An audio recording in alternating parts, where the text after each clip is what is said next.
So what are some practical things then that people can do to combat human trafficking? You've talked about educating our children. You've talked about strangers approaching a girl in a mall and giving her a compliment. What are some other practical? Those are very helpful. Okay. Practical. I think really just keeping your eyes open when you're in a salon, when you we've seen cases that have come out of nail salons, we've seen cases come out of hair braiding salons, we've seen cases come out of places, neighborhoods where the nanny looks like she should be going to school, yet she never does, domestic servitude, those types of things. And having the community just say, that looks to be something that's a little bit off. I'm in, this restaurant all the time. This girl is always working. She's always tired, or I think she's living in the back of the restaurant. And give us that type of information. The way to combat it is to report it and make sure that it gets investigated or that a victim gets rescued. But are there certain factors that traffickers look for in a woman or a predator looks for in a child? Those are different questions. Though okay. I think for a traffic controller, what they look for in a woman, if they're bringing her here, is they prey on her opportunity. They say, this is what America's going to be. You can be a waitress, you can be a nanny, you can go to school and get an education. We had a case with Honduran girls that was just found, where these girls begged their mother in Honduras. She was very distrusting of this individual that said, I can give your 3 children a great job as waitresses and they can get a great American education. She didn't want them to come. They reported that they begged her to let them come. And of course, when they got here, they didn't go to school. They were trapped in the back of a bar and sold to the patrons during the day for about 7 months before they were rescued. So they prey on, first of all, opportunity that everyone thinks Americans have. In terms of the exploitation, they're preying on a mom who's going to let anybody babysit their kids for free because they need free babysitting. They're going to rely on somebody who appears to be extra nice that wants to spend time with their children. And molesters are charming. They live their lives making sure that they appear to be helpful and normal and charming so that people will trust them. The grooming process isn't just for the child. The grooming process is grooming the parent, grooming the community, to have everybody think, that is the greatest guy, that is the nicest guy. He was great with kids. He always wanted to help kids. He volunteered for everything. Those are all indications of a fabulous person. They're all indications of a person that molests children that is just good at it. And to make sure that your eyebrow is up on somebody that is spending that much time with children and being that nice, babysitting for free, all of those things. What is the hardest part of your job? Oh, the hardest part of my job is probably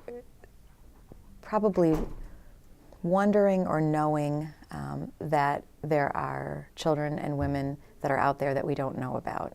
People often think that the hardest part of my job is what I know and what I've seen, and women that I've touched or children that I've touched in terms of being part of those investigations. That's not the hard part. That's the energizing part, because even though the terribleness of rescuing that woman or rescuing that child is so apparent, at the end of the day you're thinking, that's what you did. That's what you did well that day, and you're ready to go back the next day and do it. The children that you know about, the children that I've seen on the internet that are being horrifically exploited and sexually assaulted that we don't know who they are, that's the hardest part of my job, is waiting for somebody to recognize that child, or waiting for somebody to make a report about that child, or waiting for that child to be able to find somebody that they can tell that will believe them, that will rescue them from that situation. That resonates with me. That's a good answer, because people ask me that all the time, and you're right. It's not the ones you rescue with the horrible story, because for them, their life will be better, and that entrapment and that slavery and that bondage is over, and now they have the chance to put their life back together. Right. The hard thing is the cries of those in your head at night that you didn't rescue. For every baby I rescue, I think of the babies that I didn't hear their cry or that I had to walk away from, because if I run with them, it makes me a trafficker. So yes, that makes a lot of sense to me. What made you go into this line of work? I wanted, at a very young age, to be part of law enforcement. To be very frank, my dad said, no, you're not going to police academy, and wanted me to get a degree. So I went to college and just kind of always thought in my head I wanted to help children, but I wanted a helping profession. And so I went into this thinking in some way I'll help kids. And it just obviously turned into, I'm going to help children who've been exploited and sexually assaulted. And when I started to do that work, very early on, I was bombarded with, how can you do this? How can you do this? How can you stay sane and be part of this? And I thought, if I can do it, then I should do it. And if I can do it, then I should always do it, because there's a lot of people that aren't able to do this work. And so if I'm capable of doing it, then I can't give up. Then I have to just make sure that I keep doing it. What keeps you going when you deal with one more horrific story? What keeps you going? The horrific story turns into some sort of, like you said, a rescue or an opportunity at least for them to be able to reach maximum functioning or be safe. And I wake up the next day thinking, where's my next case? Not defeated that was a terrible day, just another terrible day can happen as long as I can affect some change, and I'll be okay with that. Talk to me about the men that you work with that have to sit and look for these children and find them before it's too late. Talk to me about that. Yeah, that is a job that I don't know that I could have that job. But a lot of the agents that do these types of cyber investigations, their job as a forensic agent is to look through images of children that are being horrifically sexually assaulted on their computer every day. Those men that do that work, and now we have a woman in the Detroit office, which is good, have a lot of my respect just based on the fact that they are energized by the same thing. Even if it's 5 or 6 weeks that they have to do a forensic analysis, at the end of the day, if there's one child that makes an outcry or is saved by that individual, then they feel good about their job. And they are passionate about finding these men. These men are not always on camera. These men are very strategic at making sure that they don't identify themselves on camera. But my forensic agents are always looking at background, Stanley Cup t-shirts, any kind of unique looking object that's in the background of a picture that we can identify to make sure that we know at least where these types of assaults occurred. And there's always the flip of the camera that exposes one partial part of their face that you can blow up and start to identify somebody from that. And that's, I think, what keeps them going every day, is the unique investigative quality that they can have. Not necessarily the images that they have to look at, which are terrible and part of their job, but how to get past that and find out who these men are and women. They're one more of our unsung heroes that we don't see, that are sitting at a computer doing a difficult job and working hard day in, day out to keep us safe and to find those predators. And when I visited you in Detroit, you were making cookies for them, and you gave me some of those cookies. Yeah. And as a mom, I appreciate those men and women who are spending their time doing that. Of all the questions I've asked you, which one's the most important to you? In other words, what do you want people to remember about this evil that is stalking our community? That it is evil. I don't want people to walk away and think that children that are being sexually assaulted on camera are just merely exposing their genitals and just naked children. That's not the child pornography that we see. We see children tied up. We see children with blankets wrapped around their face so that they can't be identified. We see children that have more than one individual sexually assaulting them at the same time.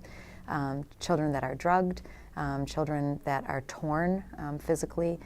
I want them to know that when people say child pornography, that it's horrific to see. And the second thing that I want them to know is that they have to involve us in their fear of somebody might be unsafe. They have to rely on our criminal justice system. It may not be perfect, and everybody recognizes that. It's way perfect compared to other countries, and you know that. Yes. It's all we have, so we have to rely on it. And even if they have experienced something where they've said, I've called authorities before and they didn't do anything, not to give up on us, and not to give up on the fact that there could be a paper trail that exists, that their phone call might be the one that pushes us towards being able to make a case or have an investigation result in a prosecution. And just to make sure that they're notifying you or notifying us, whatever way they want to do it, whatever feels safer for them. What is your view of our fight against human trafficking, Women at Risk? I want to thank you for what Women at Risk International does for not just this community, but for America. If it wasn't for you, I know that there are certain cases that we wouldn't have been able to identify, and if it wasn't for you, there won't be future women that we will be able to identify and future babies that we won't be able to identify and do something about. And without you, we can't do our job as well as we can without you and without W.A.R. Well, I'm convinced that we will not stomp out human trafficking any more than we'll stomp out crime. But I am convinced that we can stomp it out in our circles of influence, and we can be that circle of protection to those women and children and men and boys that we love. And if every person would just become that circle of protection to those people in their immediate community and start paying attention and opening their eyes, get their antenna up, and start thinking like a protective mother, father, brother, aunt, uncle, sister, whatever they are, we would stomp it out in our circle of influence and for those we love. That we can accomplish. Absolutely. And so I appreciate your friendship. Thank you. And I trust you. And it's very important, I think, as citizens in America, to find people in law enforcement that we know personally and that we trust. Every time we move into a new community, I meet with the local police there in that community. I bake them cookies, or I get my board members to bake them cookies. And I want to know, I don't want to just make a 911 call, I want to know who to call. So I think every time you move into a new community, it's good to go volunteer at the local police station. Go volunteer with law enforcement and get to know them and take part in their life and what they're dealing with, so that you know and understand and learn to have friends and colleagues in those places where you may need their help someday. So Or they thank may you. need yours. Yes. Thanks, Amy.